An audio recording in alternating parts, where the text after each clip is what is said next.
Tragedi kemanusiaan dan pembantaian massal warga Gaza Palestina yang sedang berlangsung di Gaza Palestina oleh militer Zionis Israel nampaknya belum menunjukkan tanda-tanda akan berhenti. Benyamin Netanyahu, Perdana Menteri Israel yang masih bersikukuh dengan tekadnya menghilangkan pejuang Hamas Palestina di kota Gaza, terus menggempur dan meluluh lantakan kota Gaza tanpa peduli siapa yang akan menjadi korban dari serangannya tersebut. Lantas, apa sebenarnya yang terjadi di balik agresi militer Zionis Israel yang membabi buta tanpa henti terus menyerang membantai warga Gaza Palestina? Felix Xiao berbagi kepada tim Fakta mengenai pandangannya terhadap sejarah Palestina dan penjajahan yang dilakukan oleh Zionis Israel kepada bangsa Palestina hingga saat ini. Sebenarnya kan yang terjadi pada 1 Oktober kan Hamas menembakkan rudal. Itu kan sebagai bagian daripada perjuangan terhadap pendudukan itu. Semenjak tahun 1948 dibikin negara Israel, maka kemudian mereka melakukan mukawamah, sebuah perlawanan. Nah, tapi Hamas kemudian ketika melakukan hal itu, mereka tidak ada konflik dengan Fatah. Kalau dikatakan bahwasanya apakah mereka sepakat atau tidak, ya ternyata waktu itu kan presiden daripada pemerintah otonom ya, itu kan menolak untuk mengatakan bahwa Hamas bagian daripada kami. Betul. Apakah ada sesuatu yang salah? Ya tidak ada sesuatu yang salah. Baik di West Bank ataupun baik di Gaza, mau dia Hamas, mau dia Fatah, tidak mengubah sebuah kenyataan bahwa mereka dijajah. Kalau kita berbicara mengenai solusi, ada juga yang kemudian ini saya baca komentarnya, kenapa sih nggak mewujudkan two-state solution saja seperti itu? Kita ketahui bahwa Fatah sendiri kan sebenarnya juga termasuk kelompok yang setuju di sana kan Ustadz. Dan untuk Hamas sendiri mereka tidak menyetujui hal tersebut. Ini memang betul-betul tidak bisa diwujudkan kah, dan kenapa kalau menurut Ustadz? Ya, pertama yang perlu saya jelaskan adalah yang pertama kali menolak tentang two-state solution adalah Israel. Itu mereka yang menolak. Artinya sebelum kita berbicara tentang Hamas dan Fatah, itu orang Israel juga nggak mau. Karena bagi mereka ngapain gua harus bagi, gitu kan ya? Ngapain gua harus mengakui entitas mereka? Bagi orang-orang Israel entitas Palestina itu tidak ada. Karena mereka mengatakan bahwasanya hanya entitas mereka lah yang diakui. Kalau saya two state solution itu menjadi solusi, maka harusnya Indonesia juga nggak perlu untuk berjuang. Gitu. Tapi kan darah pejuang kita itu kan menunjukkan bahwasanya solusi terhadap penjajah itu adalah penjajahnya pergi, bukan penjajahnya kita bagi aset, gitu kan ya. Ini kan lucu gitu kan ya. Pertama makanya fakta pertama itu adalah ini adalah penjajahan. Kalau penjajahan itu kemudian terjadi, berarti harus hengkang dari sana, harus pergi dari sana. Kalau kita bagi aset dan bahkan dia yang nentuin asetnya yang mana yang dia suka, ini menjadi problem besar. Artinya kalau kita bicara tentang two state solution itu tidak mungkin. Karena kalau misalnya kita menjadikan two state solution itu sebagai salah satu opsi, berarti kita mengakui adanya penjajahan. Berarti boleh dong orang jajah di tempat yang lain. Akan seperti apa tapi ujungnya kalau menurut Ustadz Felix sendiri? Dan ini kan kalau Israel bilang kan akan berlangsung lama ya, perang kali ini setelah mereka declare pertama kali perang setelah 50 tahun, terus ini nanti akan berlangsung selama kurang lebih 3 bulan minimal. Akan seperti apa endingnya Ustadz? Ya, Indonesia juga mungkin mengajukan hal yang sama.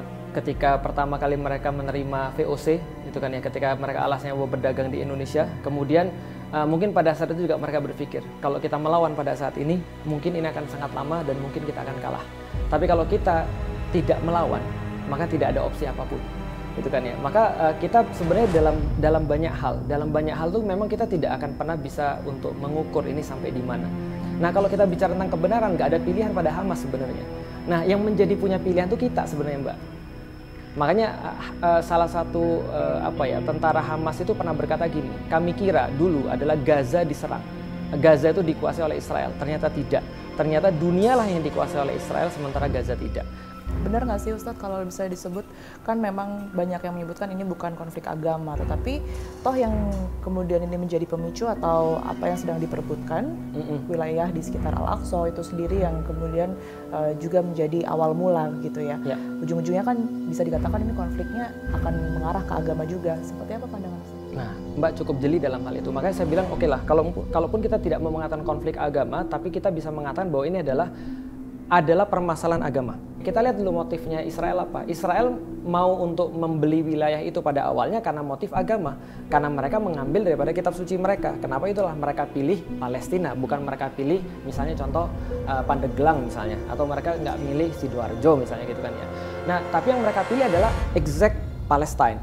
Kenapa? Karena itu adalah menurut mereka motif agama. Mereka sangat jelas sekali dengan itu. Kita aja yang kadang-kadang nggak jelas gitu kan ya. Maka kita malu-malu mengatakan enggak, itu bukan konflik agama, itu cuma konflik politik aja. Bro, Israel tuh udah ngaku bahwa itu konflik agama. Itu bagi mereka adalah permasalahan agama. Kenapa kita sebagai orang muslim tidak mengatakan bahwa ini adalah permasalahan agama kita?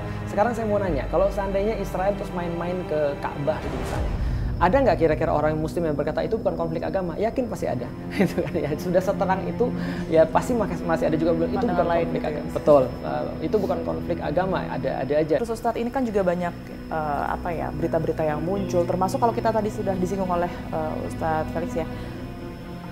Rumah sakit Indonesia sendiri sudah hampir dihancurkan, sudah mau diserang habis-habisan begitu. Informasi adanya bunker di situ pun tetap mengemuka, ada bunker di bawah rumah sakit Indonesia dan lain sebagainya. Ini informasi seperti ini tujuannya untuk apa dan arahnya kemana sih? Saya perlu sampaikan dulu ya, Karen Armstrong itu pernah nulis dalam bukunya, salah satu cara terbaik untuk bisa membuat orang sadis adalah dengan dehumanisasi. Jadi dia tuh bukan manusia. Kita tuh akan lebih mudah untuk bisa deal with ourselves ketika kita mau bunuh orang nih misalnya, ketika kita sudah ngasih alasan. Kenapa kamu bunuh ayam? Ya kan itu kan cuma ayam. Nah maka dibuatlah narasi seolah-olah bahwa Hamas itu teroris. Seolah-olah Hamas itu justru menggunakan rumah sakit. Untuk jadi apa? Alasan. Ini kan dehumanisasi. Lalu dianggap bahwa, jadi gini, seolah-olah yang di framing bahwasanya itu bukan rumah sakit. Ini bukan tempat orang untuk ngerawat orang-orang sakit, bukan juga tempat orang-orang yang lagi memerlukan pertolongan, orang-orang mau mati diselamatkan. Lihat betapa kemudian gak pentingnya nyawa manusia di sana ketika di framing itu semua cuma jadi tempat persembunyian teroris. Kan beda ceritanya. Saya bukan ngebom rumah sakit, saya ngebom tempat persembunyian teroris. Kalau ada orang yang dia di situ sakit, salahkan Hamas. Kenapa dia menjadikan rumah sakit sebagai tempat persembunyiannya? Pertanyaannya adalah itu data dari mana? Kalau bikin 3D semua orang bisa. Datanya cuma dari 3D. Data yang sebenarnya kita juga nggak tahu seperti apa kan itu kan ya. Itu masih belum bisa dibuktikan ya. Tapi yang jelas narasi itu sudah mengemuka duluan. Betul. Akhirnya mempengaruhi pemikiran masyarakat. Betul. Nah makanya saya selalu bilang bagaimanapun juga kalau kita sepakat bahwa ini penjajah, sebenarnya hal-hal yang disampaikan oleh penjajah nggak bisa dipercaya. Karena bagaimanapun juga mereka pasti akan melindungi kepentingan mereka. Yang lebih menarik adalah pertanyaannya, ada nggak selama ini kita dengar berita Hamas bunuh anak kecil? Belum, yang jelas ada informasi bahwa korban Israel mencapai 1000 sekian dan itu tidak pernah bertambah. Betul. Siapa saja korbannya juga belum pernah. Dan Pierre Morgan ya dari media sebelah, dari media negeri sebelah, dia bilang Hamas membunuh anak-anak, kemudian memancungi anak-anak segala macam. Tapi itu yang tidak terbukti setelah dikonfirmasi. Dan dia nggak mau minta maaf.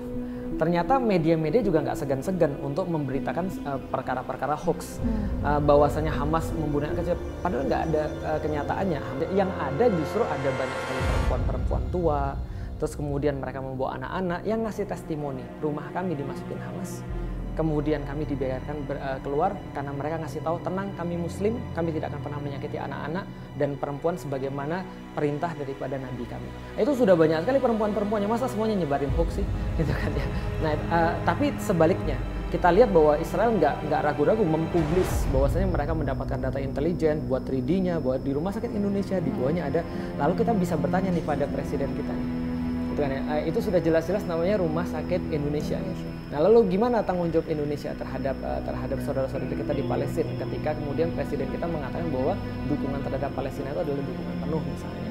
Nah, maka ya kita perlu bertanya seperti itu, bukan membuat rumah sakit yang baru, tapi ini loh dipertanggungjawabkan seperti apa. Karena secara kemanusiaan sudah jelas mereka terjajah, itu semua sudah kita sepakati. Menlu juga sudah bilang bahwasanya dalam puisinya bahwasanya Palestina adalah negara yang terjajah, gitu kan ya. Maka ya harusnya diambil tindakan adalah mengeluarkan penjajah. Seperti itu.